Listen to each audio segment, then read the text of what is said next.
wish for us to continue with the conversation from where we left, and just to in attempt to recap what the topic areas of discussion today was. Actually, we're having a whole discussion around debt and the role to which young people in the Republic of Kenya just need to play, or rather need to be aware of, to ensure that it's actually sustainable. Before we just fell off because of the hacker, there was an interesting response to which Kwame Wino, that's the Chief Executive Officer, the Institute of Economic Affairs was just having in response to what Anthony Kibagendi had mentioned about probably us not being a saving nation. Kibagendi had just given a reference into how Ethiopia as a nation has probably a saving culture, and probably us as a country, maybe we don't have a saving culture. That's the reason why maybe we've accrued so much debt. So probably just for the sake of time, because now I know we're going to be a bit past time, and I want to really try as much as possible to mitigate this. I want to bring back Kwame and Anthony Kibagendi. Kibagendi, are you still in? Kibagendi? Yeah, I'm seeing Kibagendi is back. Thank you for that. And Kwame, we know, please, Kwame, if you can hear me.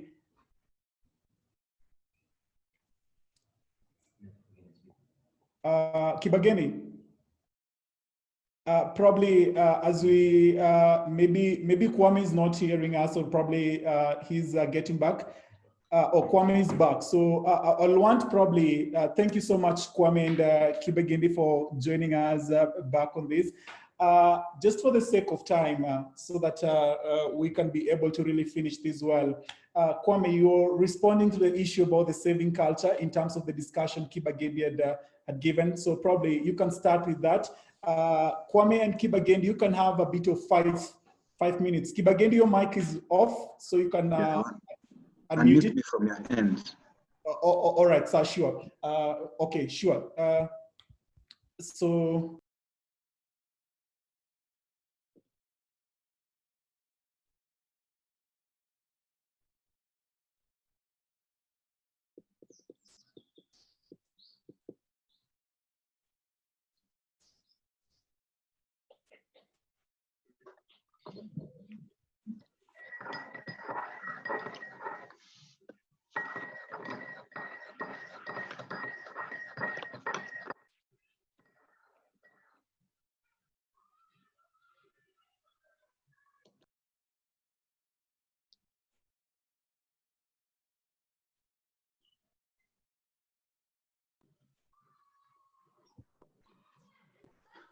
Yes, he's unmuted.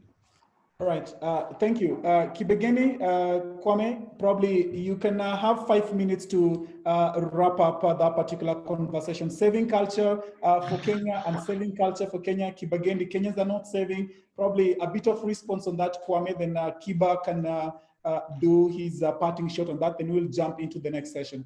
Kwame, please. Okay, fine. I mean, the only thing I was saying that savings depend on whether people actually have jobs, they have an income.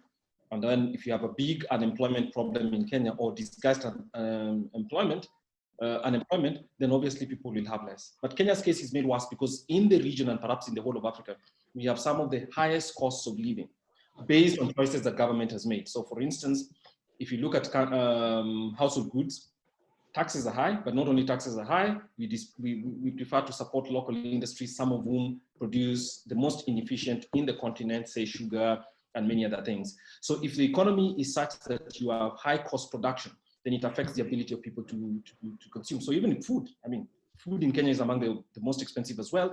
For instance, maize, which is a staple in rural areas specifically, and some parts of urban areas, you can find it around the region for 1,600 a bag. The government of Kenya decides that we must buy local food, whatever that means, at 2,400, which is fine.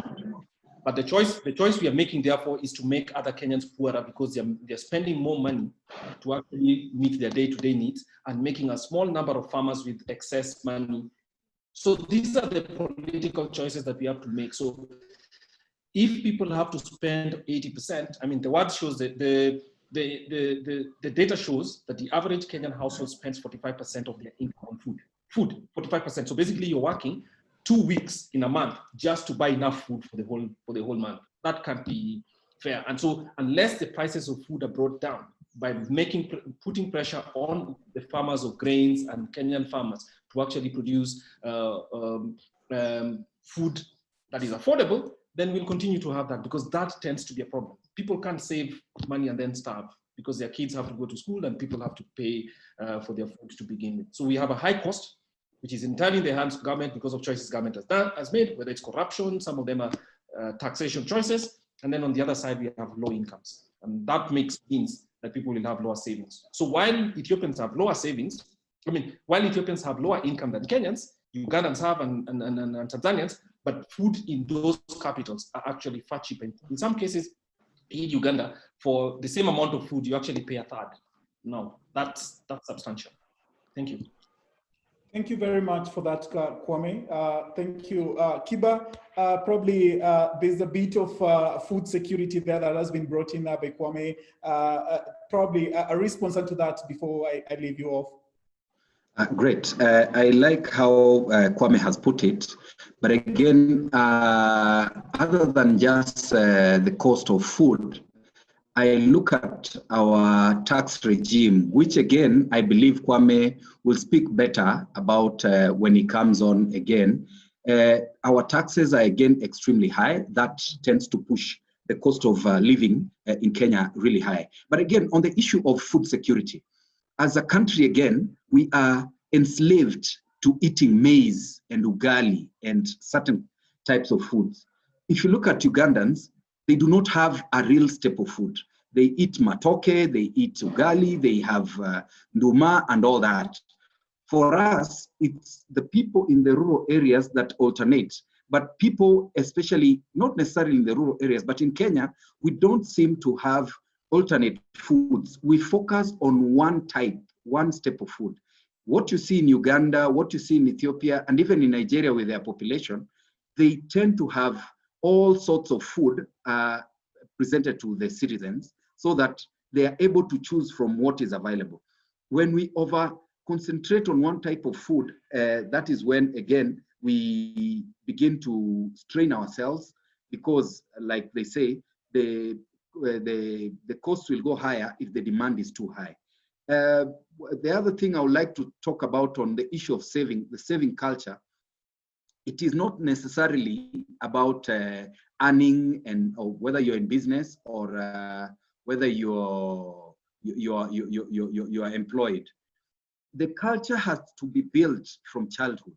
If you look at people who are saving right now, there are people who are training their children with the piggy banks from their homesteads, from their houses. They have piggy banks where kids tend to save, and they grow with that culture.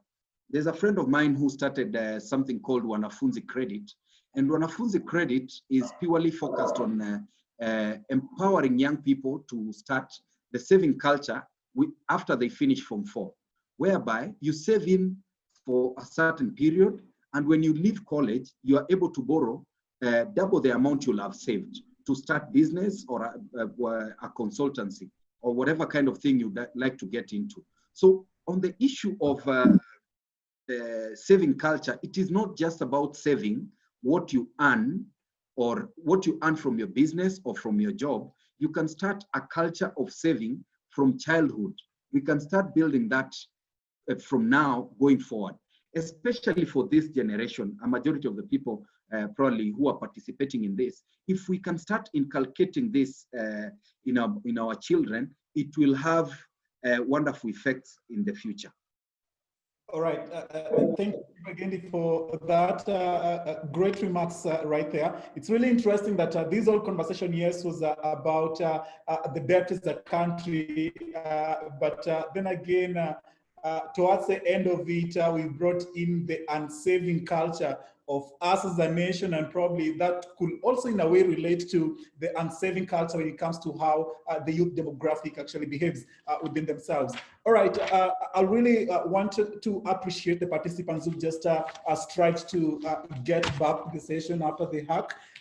This last segment, I wanted to actually revolve around that's Joy Doreen Bira, Joseph Bonyo, and that's Mr. John Paul Wafula. And probably may I be allowed to reintroduce Joy once again, simply because she encountered a technical hitch earlier on. Joy actually is a journalist by profession. She's also a strategic, she refers to herself also as a strategic communicator. She does moderation and speaking up of events. She also regards herself as a media trainer. Besides that, also she works as a correspondent for, that's Deutsche Welle. She'll tell me whether I pronounced that pretty much okay. And besides that, also you can find her on, that's Bira Online, if I'm not wrong, within her Instagram pages. Joy, good afternoon and karibu. Unmute your mic. Can you hear me now? Yes, I can hear you very much well, Joy. Thank you. Thank you for your patience for getting back with us again. Thank you for having me. So do I go on straight to all right, the probably question? to help you start up and all. Yeah. There's been conversations around probably how young people can plug in when it comes to policy making and just playing a role in the whole issue about debt and public policy. Probably if I may attempt to ask you, what institutional or policy changes can young people really push up on to promote the inclusion when it comes to these processes around debt issue, debt discussions, and probably plugging into the policy element into it? Right. Thank you, first of all, for having me and for being patient as I sorted out my technical issues. And sorry about what happened shortly after I joined. I don't know what happened in between there, but I'm going to move past that and talk about the policy spaces that I think youth can take advantage of to engage in public finance issues, or in this case, push or to promote their inclusion in these processes. So, of course, as we all know, the older citizens tend to hold the de facto budgetary decision-making power, and young people tend to feel left out or excluded from most of these policies, policy implementation as well. And we have the Kenya National Youth Policy that has been reviewed, and I think maybe towards the end of last year, I think that it was able to be reviewed or at least re-edited to allow for young people inclusion. But I think that in one way or another, and Kwame Owino did mention this, that sometimes, and the other speakers as well could have touched on this, that sometimes the young people tend to be withdrawn from civic education or even ignorant about it and lack the interest to get involved in some of these issues.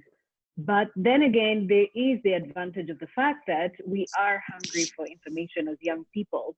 So in the urban settings, one would say that the younger population have greater access to information than their rural-based colleagues. And one way that I think young people can get involved, if I might briefly go through it, is through public hearings and petitions to the departmental committees of the National Assembly.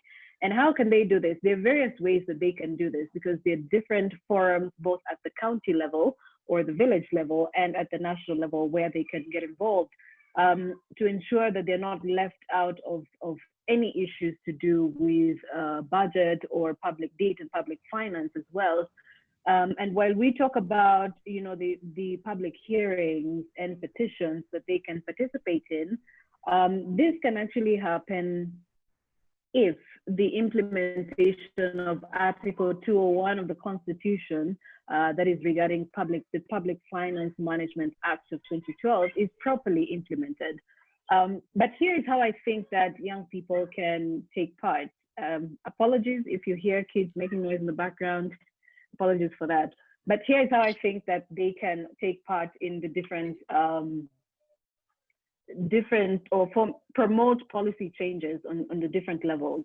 One, I think they need to engage their members of parliament. They need to know, first of all, who their members of parliament are, and then engage the members of parliament of their constituencies. So they are able to tell them what exactly see at the moment, because most of these decisions are made based on the policies that are in place. If these policies are lacking in information or lacking in data that should be included for young people's voices to be heard, then it's the young people's responsibility to reach out to the members of parliament who legislate to look through these policies and see whether they actually fall in line with what the young people want.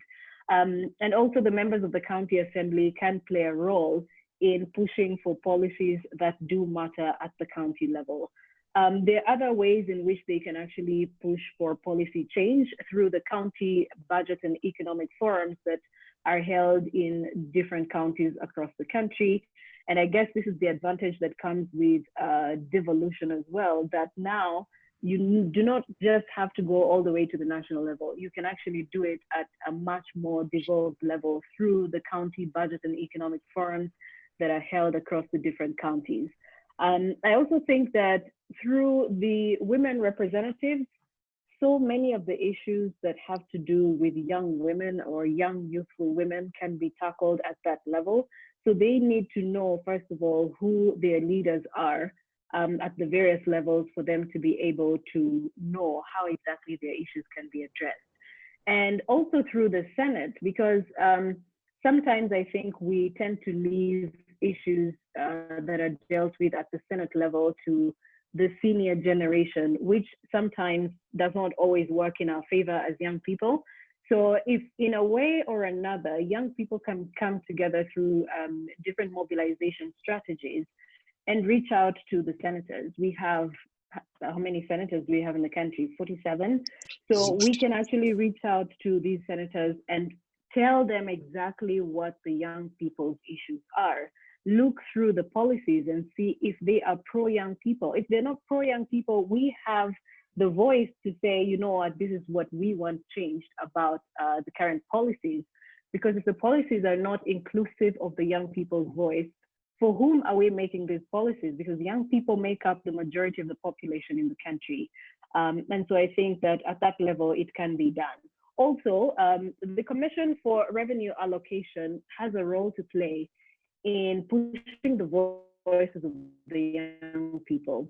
Young people just need to know how to access these different parastatals that we do have in the country that deal with young people's issues.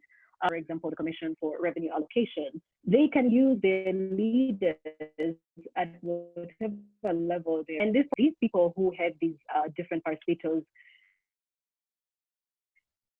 and their political push, younger people, political leaders at whatever level, and coming together and saying we need policy change, because as is, the Kenya National Youth Policy does not allow for freedom of young people to be involved in issues to do with public finance management. And so the voice of the young people tends to be suppressed a lot of the time. And if we do not go through these various open access channels, it's going to be hard for young people to even change policies at all, or for their voices to be heard. So that's pretty much what I can say about young people getting involved in this. They need to push for a better youth policy that is pro the things that they want, so they're not excluded from this, from that level, or from whatever level it is that they participate in. I don't know if that makes sense.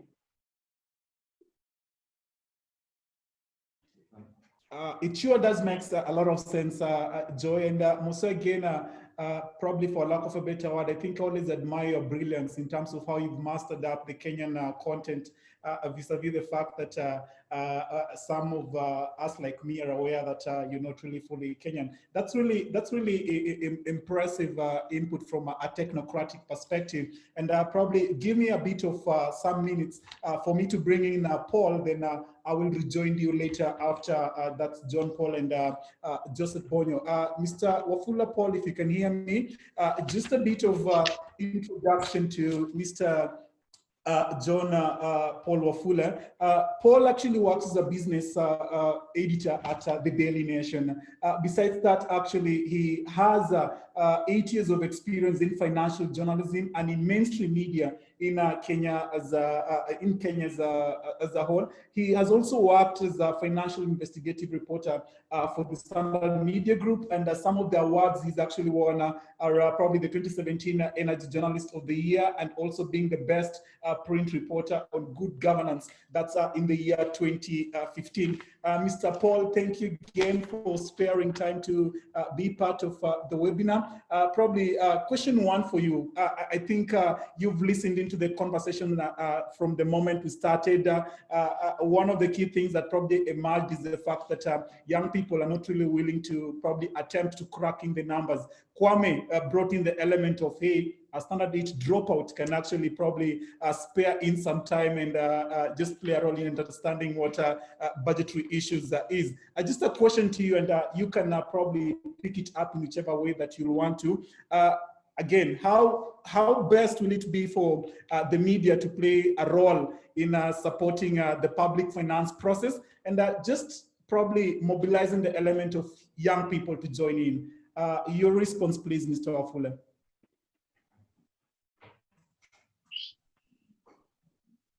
Your audio, you're on mute, Paul. Probably you can unmute yourself. Mike, please allow me to. Hello, can you hear me now? Yes, please. I can hear you very well. Thank you. I think the host is the one that has that permission. Thank you, Kevin, and really the discussion has really been very, very eye-opening, and there's quite some significant, thought processes that are really worth sharing.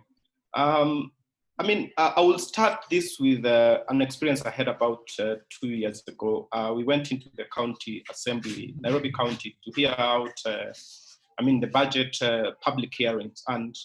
And one of those sessions, we found there were only about 2 or 3 people that came for that session. And this is a whole county, Nairobi County, the mother of all counties in Kenya. And only 2 people showed up for that hearing, and I think it was cancelled and then re-advertised for another session. It's not just about even the young people, just the fact that Kenyans in general have really not much interest in the budget, apart from the people who have something, maybe interest groups, parliament, and others who have something really to be affected by the taxes directly through lobby groups like maybe the Association of Manufacturers and the others. You find the general population will not turn up even at National Treasury hearings to just discuss and put their views. You will say that probably it's because people are indifferent or they're tired or whatever their views they give, they are not really taken into consideration. And that will be also true because you'll find this, like this year, the Treasury gave people almost 7 days by the time it was announcing that people can give their views to the time they're actually picking their views. Such a short time for people to really organize themselves. But having said that, I think as media, we have not done a good job at really engaging the young people, because there's no way we can present the budget or information to the likes of Kwame Owino and the others. So we tend to think that everybody has some level of appreciation of the budget, some level that we can talk about debt in a way that they actually is.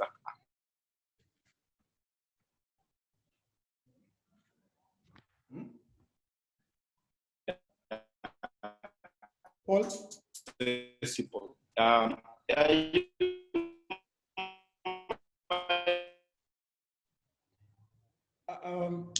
Paul, I think you may be encountering a technical glitch when it comes to internet. Can you hear me now? Yeah, you can take that again, please. Thank you. Yeah. I'm saying that we need a level of presenting the budget to the young people in a way that they actually feel involved, because we sort of have this top line that we really feel that everybody can follow it. And yes, Kwame is right that anyone at from 4 class 8 level should go to interact with the budget. But from our reporting and interaction, even analysis on TV and print, I don't think we've gone the full hog to make sure that we keep young people engaged And because the interest of the young people is really tragic, so to speak, is a minute they're out. If something doesn't affect them, they're out.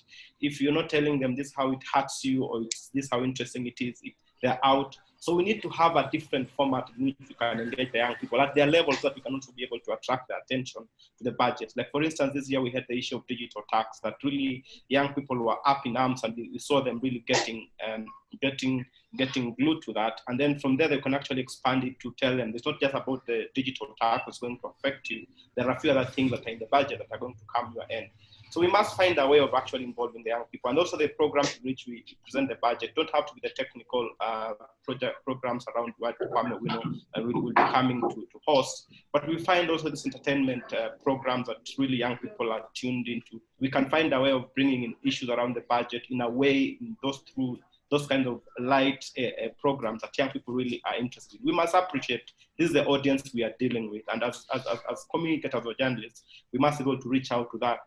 Having said that, it's also, I think, a societal issue. And I can assure you, as a journalist, my experience has been hardest dealing with the current generation of, let's say, the millennials, because they seem not to care about anything serious. Everything that they need to know is about Google. You get, it's going to be on Google, so they don't really care about anything much. You want them to come for an interview, and they hardly can name even 5 governors in Kenya. They cannot even name 10 counties.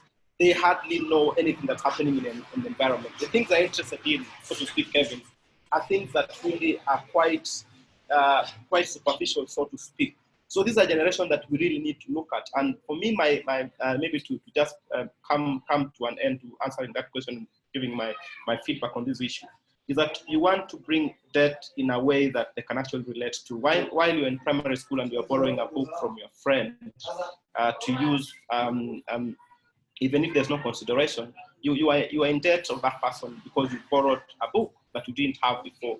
So you can start showing them the good debt, which is picking something that you really need. And the bad debt is when you borrow something that you really can't do without. And so at that level, you can be able to bring it up to a level whereby they actually start understanding debt at a very young level. So that when we're talking about 900 billion this year as debt expenses, they are actually able to appreciate what that really means as a country and how badly we are doing in terms of our debt probably management as a nation. So I think, in a nutshell, as media, we haven't done a good job at involving the young people. Even when we do analysis on TV, you will hardly find a young person there expressing their views. When we go to do vox pops on the streets, we'll find somebody who is slightly aged or slightly. We will not really be thinking about young people as the people we go to talk to. Because sometimes you talk to them, they tell you they haven't even read the budget. They don't even know what the budget is about. So even engaging them becomes quite difficult when you want to really pick their minds on what is happening. Kevin, so I think I'll end my submissions there. All right, thank you very much for that, Paul. Probably before I head to Joseph, let me come up to Joy to give me a rejoin on this conversation. Paul actually mentioned the element of it's really difficult to entice young people with probably budget reviews and just sparing time to just understand what is in it for me in this particular budget. From your experience in terms of as a practicing journalist, and content that you attempt to share, could there be any best avenues or way in which young people can really be enticed to be part of serious conversations like budget discussions and all? I don't know, in whichever way you'll want to answer it, Joy. Thanks, Kevin. But I actually want to think that there's no two ways about saying figures. You know, if it's 1 billion, it's going to be 1 billion. If it's 1 trillion, it's going to be 1 trillion shillings. So to an extent, I think it's the responsibility of us as young people and the youth generally to take up that responsibility to understand what exactly is it. Because for years on end, we've been having budget readings every June. Have the young people really taken the initiative to say, what is my role in this year's pre-budget conversation and post-budget conversation? Have they taken the responsibility of saying, can I understand what exactly a supplementary budget is all about? So while the media is really trying to give what it can, I think that it's also on the part of the young people, their responsibility or our responsibility to educate ourselves on what kind of information they need to have at hand for them to be able now to participate in any conversation that has to do with young people. Because if we're saying that some of these policies we're coming up with and some of these laws we're coming up with about taxation and all that are affecting the young people, yes, it's going to affect you, but how exactly are you going to turn this around? And for you to be able to turn this around, you really have to know what channels you're going to use to reach the person who is going to be making that policy decision. And if this person happens to be in the Senate or in the county assembly or in the National Assembly or on one of the appropriations committee or budget controller, you need to know how exactly your voice can get around. So there's really so much the media can do. The media will put out the information, but it's up to the young people to know what information is useful to them and how exactly they can put it to good use. Otherwise, the media will be putting out information and it will still be feeding the older generation who think that it is worth being received or consumed by a particular audience. Thank you very much for that, Joy. Let me get into Joseph Bonyo, probably our last discussant this particular afternoon. A bit of an introduction to who Joseph Bonyo is. He is a communication specialist and a media professional, actually. His undergraduate studies as well as his postgraduate studies are all measured around communication and media technology. He also doubles up also as an editor at Roll Media Services. Mr. Joseph Bonyo, good afternoon and karibu. Good afternoon, Randiak. How are well. you doing? All right. Very well. All right, thank you for joining us. And maybe if I may just plug you up into this conversation, I'll want to start it with an interesting element. I know I was listening to you about 2 weeks back when the budget reading was about to be done. You talked about 15 years of you reviewing budgets, right? And within all this conversation around young people not being aware of the 1 billion, as in if it's a billion, it's a billion, the way Joyce says it. How best can your young colleague in your village in Bondo really be plugged in around all this conversation around Joy says it, and that really be part of this conversation of really taking charge of the debt sustainability process of the country's budget? Please, your take in whichever way possible. Thanks, Randiak. I think I want to agree with Joy and also agree with Paul Wafula, who incidentally are both my professional children. I have taught them a lot in this industry. But Hi, Dad. Hi, Joy. The fact of the matter is, and again, the conversation is coming in at a very ideal time. We are celebrating 10 years after the new constitution. And this constitution was majorly brought to the fore to ensure that Kenyans take charge of their affairs, so that Kenyans are more involved in the processes of legislation, making laws and things that do deal with their lives. And the budget making process, I can say over the years that I've covered it, has significantly changed. And one of the things that Wafula mentioned about public participation is one element that we continuously see the public, both young and old, avoid, either as a result of ignorance or for sheer lack of knowledge. Because I can tell you that anytime you attend a budget making process that is open to the public, you'll hardly find any young person that is genuinely interested in making contribution or genuinely interested in getting to understand how this process works. So where is the problem? I think the problem is the young people in this country do not have the hunger for information that will help them be part and parcel of these processes. That is why, as Wafula rightfully mentioned, that the things that interest them, the things that they pick out, are things that will either aid their discussion in either political groupings or in very mundane things such as how would I look when I present this information to the audiences or the people that I'm going to speak to.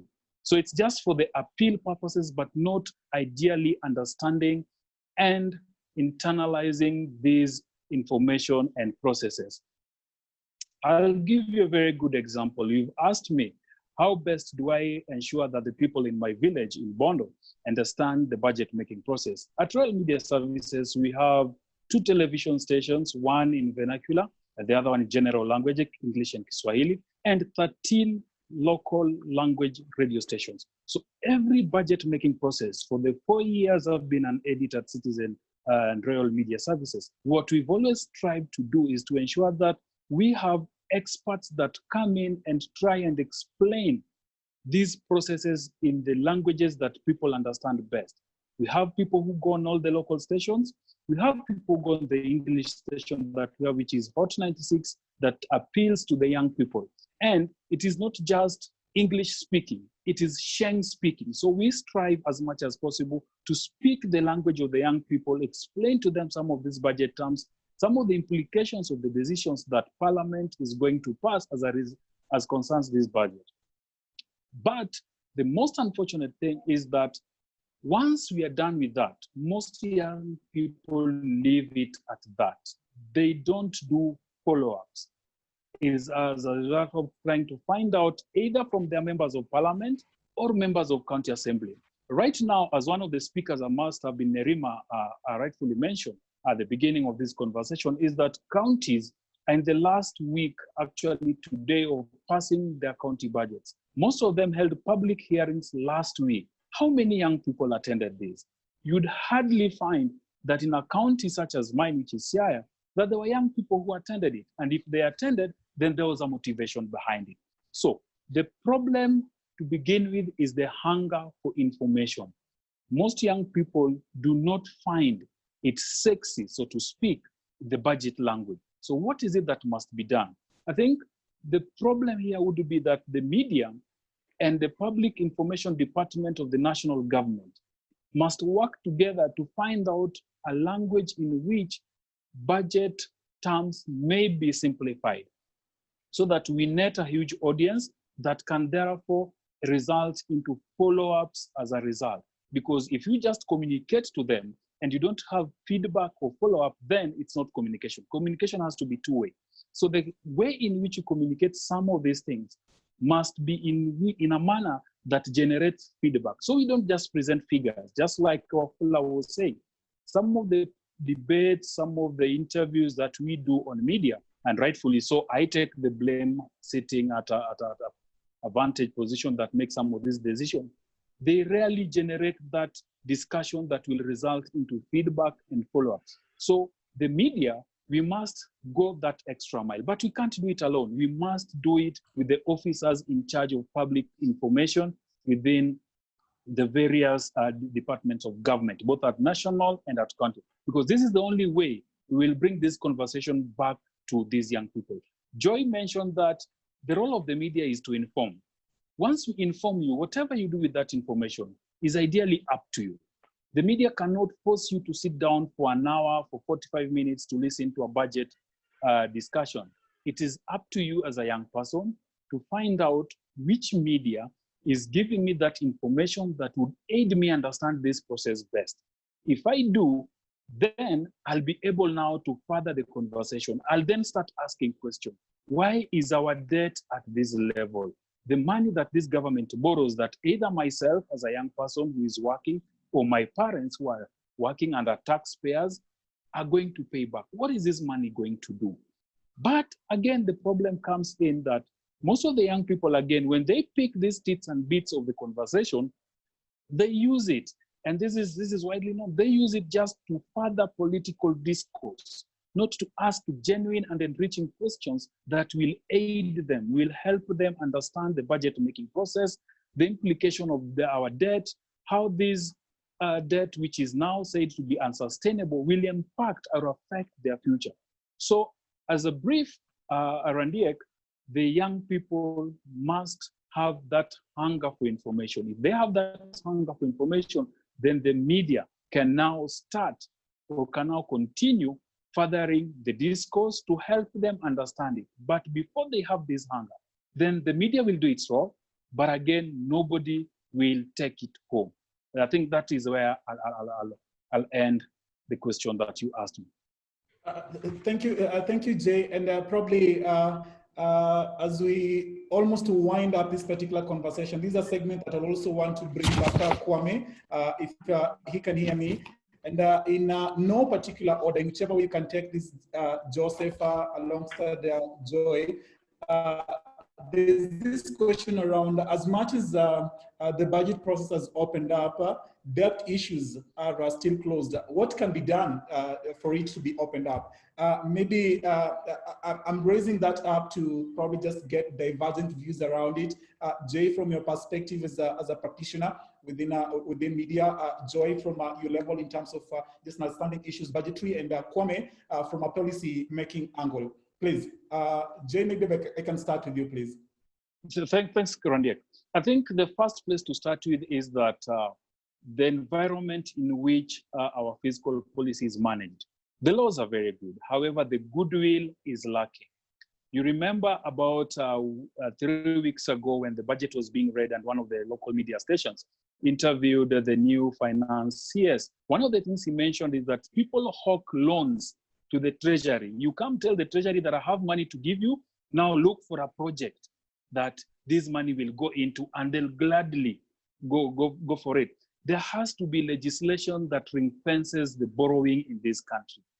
At one point, Parliament tried it, the National Assembly, in which they were trying to push for any expenditure, any borrowing above $1 billion shillings, the National Assembly would have to interrogate it, would have to approve it before the National Treasury makes any move with it. However, this was shut down. Again, for you know very well the reasons around this. So we must have necessary legislations that will ring fence borrowing, so that any money that is borrowed is accounted to the shilling and the projects that it's intended to. We have a lot of public oversight around it, so that people do not borrow money, and when put to task, then they start doing what the CBK governor is saying, abracadabra economics, where they try justify money they have borrowed without necessarily showing us the projects that this money was intended for. So I think ring fencing this by way of legislation will actually help us a lot in trying to ensure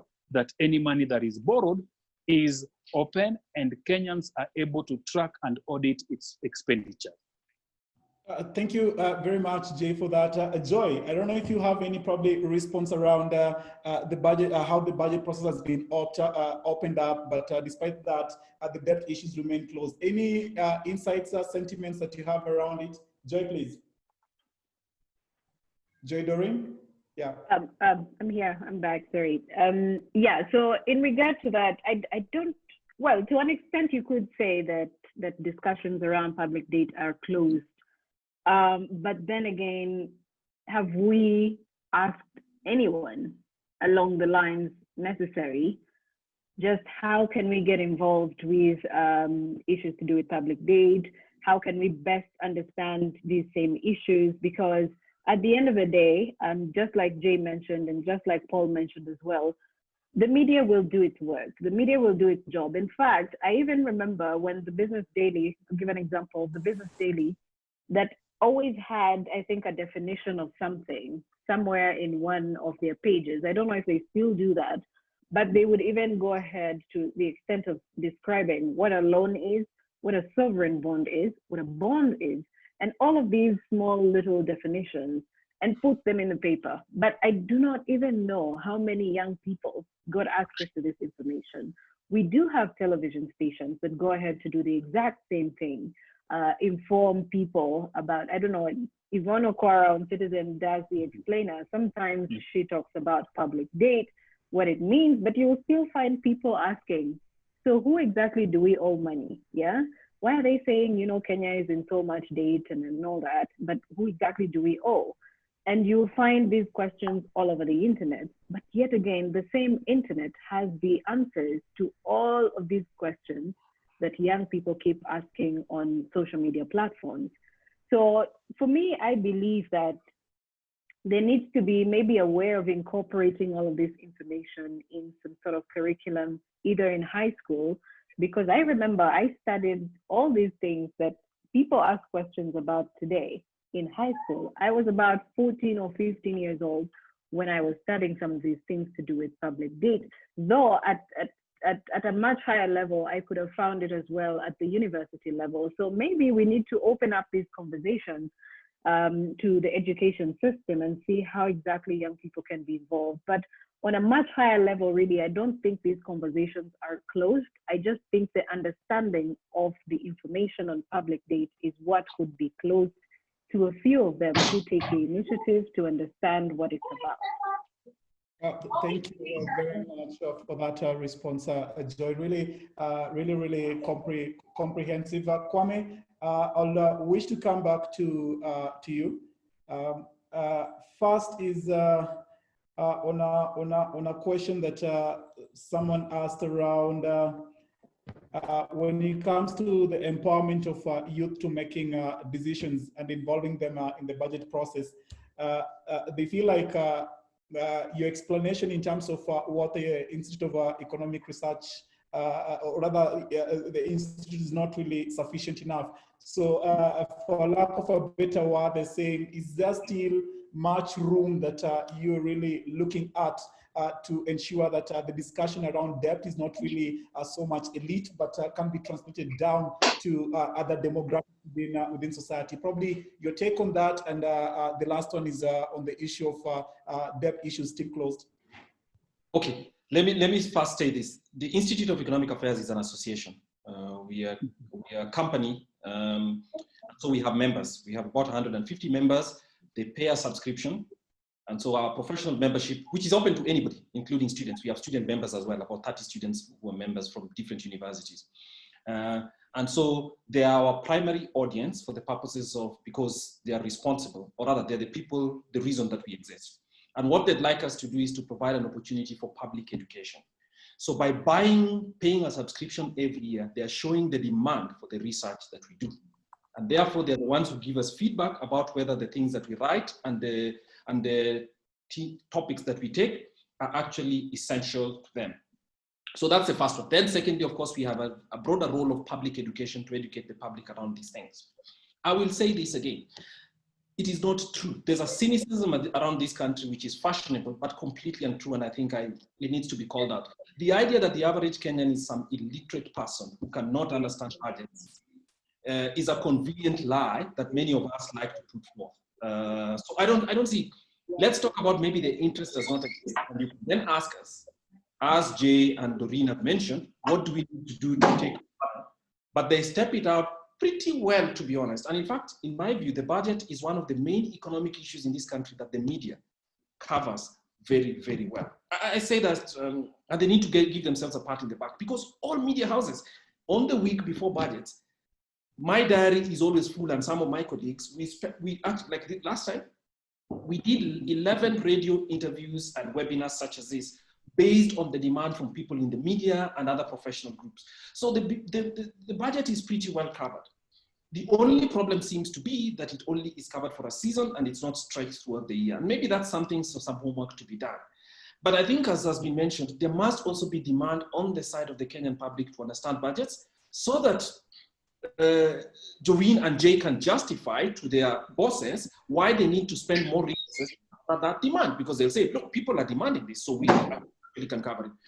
But I don't think we should go ahead with the view that Kenyans should not show effort to understand how public affairs are managed. So I think that's the first one. The final point is about public debt. Let me tell you guys the truth. The question about the danger of public debt and what government owes, in our view at the Institute of Economic Affairs, we are having this discussion today. We should have had this discussion 3 years ago. The discussion we should be having today is how the public debt will be managed, not whether it's a problem. It is already a problem. This started in 2016, guys. So if you're discussing it today and you think you're discussing something that's topical, that's not true. So the point is, it's gone beyond the point where we should have discussed it to now where, how will government manage, because it's juggling too many balls. From a point where government was paying 148 billion a year to the point where they're paying 904 billion per year, that stretch tells you we are in a different territory completely. And the territory today is not public debt per se. It's whose responsibility it is, which is basically a bit of a historical one, to contemporary what Kenyans need to know as citizens to ensure that there's responsible lending, or there's responsible borrowing and responsible expenditure. And those are issues that are needed throughout the time. It's something that Kenya will be dealing with for the next 5 years, in my view, partly because COVID has completely complicated public finances, and that pressure will be. So I think maybe as I finish, I need to find myself, how do I get other people to be as interested? And then we together as Kenyan citizens, and I'm not youth, but the youth, ask yourself why, when we have every week pull-outs from all newspapers, and we have public service, broadcasts from the broadcasters dealing with your entertainment and your culture and your style, why can't they dedicate one for you to understand budgets? Because those things cost resources. And the only way Jay is going to spend his time spending 3 hours to make a 20 minutes program for you is if he knows there's demand. And the only way Joy Doreen is going to spend her time, that's the truth. So many people ask us, why is the IEA only interested in budgets or certain parts of the budgets? Because those are the areas that our audience responds to. The audience is your demand. If the demand is not there for that work, we Kenyans need to wake up and actually generate that demand from members of parliament, from the media, and everybody else, so that we are talking budgets and showing that it's actually valuable to us. If we don't think it's valuable to us, there's no reason for a media house or an editor to spend his time. It takes them 3 hours to prepare sometimes a 15 minutes program, and that's when they're working with 5 other people. They're not going to do that when there's no demand. So we must show that demand. So all youth who are here, show that you want to understand what's happening in public affairs. And the biggest public affairs question in Kenya is how money is raised and how it is spent. If you manage that and you understand that, you'll understand most of what the challenges of this country is, and what the challenges of the country are, and what the solutions might be, so that you become part of the solution. Thank you, guys. Thank you so much, Kwame, for those great remarks and inputs. I just want to pick up for one last comment from one of our participants. I don't know if Joel Omino, Joel? I don't know if Joel Omino is still in this particular call. He had a question that he wanted to raise. If at all I can't have Joel Omino on, Paul Wafula, probably your parting remarks as we close, if you're still on call. Paul? Paul, all right, if Paul is not coming in, Joy, probably any of your parting shots as we finish it up, then I will have Jay giving up his parting shots, then I will get to close our session up. Joy, please. Yeah. All right, I just want to say, I want to urge fellow young people like myself and those younger than me, that issues to do with public finance management are not complicated. They just need a dedicated amount of time given to understanding what they are.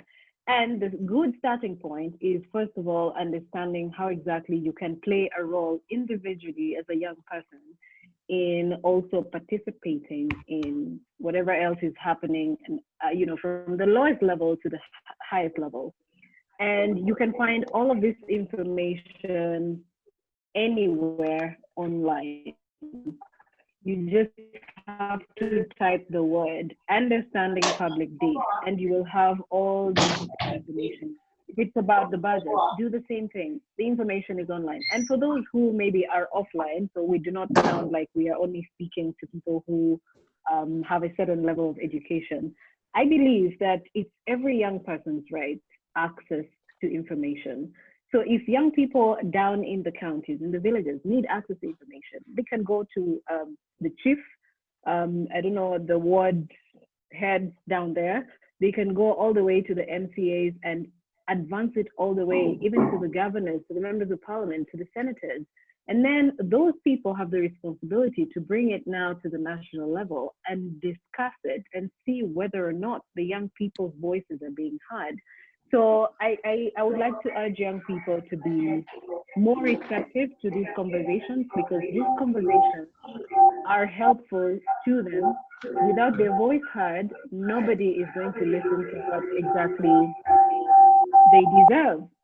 So if they want better or lower taxes, there's no way this is going to happen if they're not saying it. So I think that we can do a lot more by informing ourselves, reading more, and passing on this information to the people who need it. Thank you so much. Kevin, sorry, my mic was mute and I was trying to have it unmute. Sorry for that. I'll just say two things, Kevin. I'm really a worried person on matters debt. I've been covering debt very, very extensively in the last 5 years since Eurobond 1. And every time you look at debt in Kenya, you just keep getting scared the direction we are going, and nobody even in parliament seems to be even paying attention to this by the decisions they are making, by how much they allow the national treasury. If you just look at even this just COVID season alone, we've had quite a number of money that has come in from the 78 billion from the what they call rapid credit facility from the IMF, another 108 billion from the World Bank, another 6.8 billion again from the World Bank, another 2 billion from the African Development Bank. We are looking at more than 220 billion in just that season. If you look at what other countries in the East African region have done, you realize that they haven't borrowed anywhere close to this in the excuse of COVID. And even most of this money was even put in even before COVID came. So COVID just became an excuse. And from 220 billion, Kevins, you find only 10 B has actually gone to Ministry of Health, 5 Ministry of Health, another 5 B gone to the counties, and the rest of the money has gone through budget support and other areas, simply meaning that we are actually borrowing money to pay salaries or do recurrent expenditures or things that actually we can actually avoid. So this is something that we really need to be making quite a lot of noise.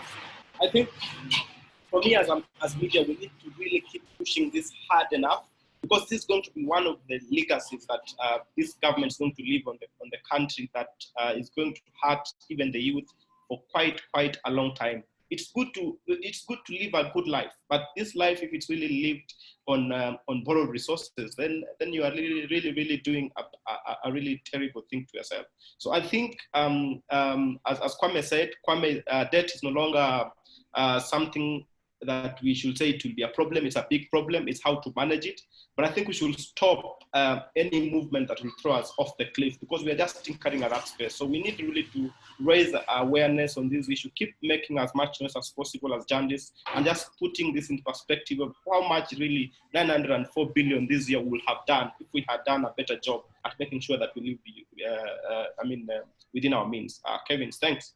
Thank you, Paul, for that. Paul is a worried man, and as Kwame indicated, it's all about, hey, the debt issue is already an issue. So what we really need to look at right now is how best can it be managed up. Jay, probably you can probably close for us with any of your sentiments. Then I'll pick in comments coming in from our participants. Then the person who's going to close it up from our end is actually Mr. Costas Butunyi. So Joseph, please just take it away with any of the remarks as we close up on this. Thank you, Randiek. I think 3 last things. The first one is the young people must know that the management of this nation's affairs lies squarely in their hands. And by this, I mean that the Constitution allows them to take part in every decision that is being made by virtue of public participation.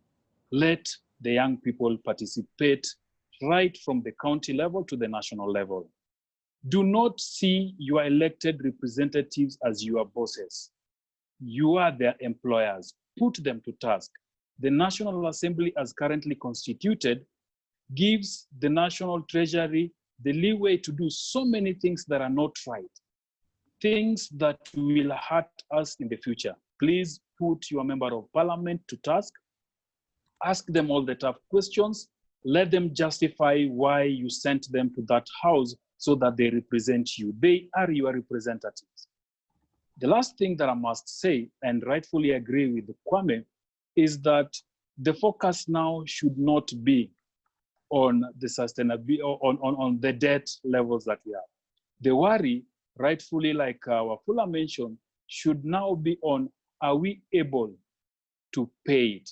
This financial year loan that we are starting tomorrow, we are going to pay 904 billion shillings. In the same financial year, we are going to borrow another 800 billion shillings. Honestly, Who does such kind of calculations? Therefore, the young people must make it their own concern. They must push their representatives, they must push public officers so that we demand for the answers and we demand for the audit and justification of every shilling. Because one economist once upon a time told me that the reason why the government borrows without a care is because you as the citizenry are the guarantors of that debt. So long as you are still alive in that country doing something gainful, the government will borrow very well that Jay, Kevin's, Cosmos, Kwame, and all that will work hard to ensure that that money is paid. Please let us not let the National Treasury and the executive abuse that by borrowing heavily because they know very well we work hard, pay our taxes, and repay that debt on their behalf. Thank you. Thank you very much, Joseph, for your remarks. And in closing, right now, probably I just want to pick one or two comments from the chat box. I have seen Munachi Oguchuku from Nigeria talking about while seeking youth involvement in governance conversations, it is imperative to drive citizen engagement through relatable and less elitist enlightenment processes and media, and probably increase improved access to information. Thank you for joining in, Muna. Mr. Stephen probably was looking at 2 minutes. I'm sorry, Stephen, we have run out of time. Anyone else? Let me probably see if at all there's any other comment I've missed. Mr. Ricky Rota, thank you. I've seen your comment around the current debt level we are in is not sustainable, and as put earlier by Kwame, the only way out of this restructure is to restructure the current loan repayment period so that we can come below the 60% threshold. Thank you for your insights. Thank you for joining in. My name is Kevin Randiek. I actually just stepped in on this to step in for Boni Tunya, who had an emergency, so he was not really able to probably plug in. So thank you to all of you for joining in. It's been a pleasure actually hosting this. I'll want to take it back to Cosmas Butunyi of Acepis, who is actually here with me to just give us closing remarks and probably add up on anything that I might have missed out. But from my end, it's been a pleasure. Until next time, thank you and bye-bye.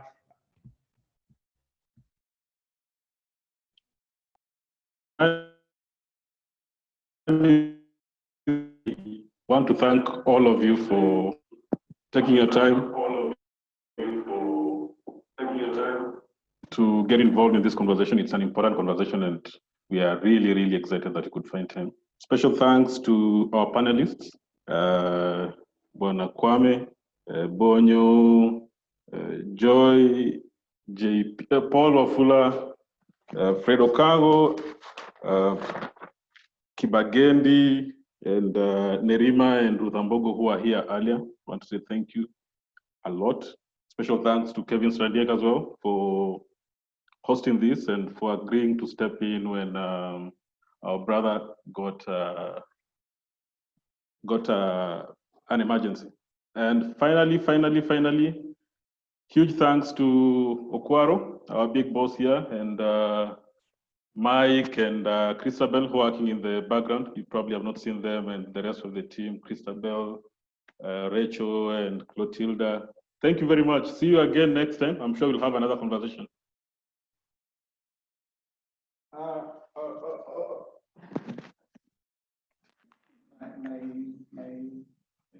My mic is on.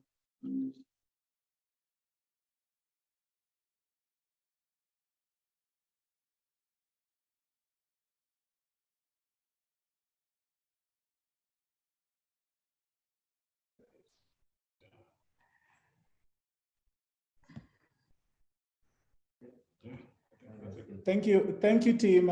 It's been a pleasure. So until next time, stay well and be blessed. The meeting has ended and you are allowed to leave. Bye-bye and have yourselves a wonderful afternoon, and keep on taking note on the issues around debt, and don't just be a bypasser, but just attempt to make yourself aware, create information around yourself, and figure out how best you can be part of the solution. So it's been a pleasure. Bye, and God bless.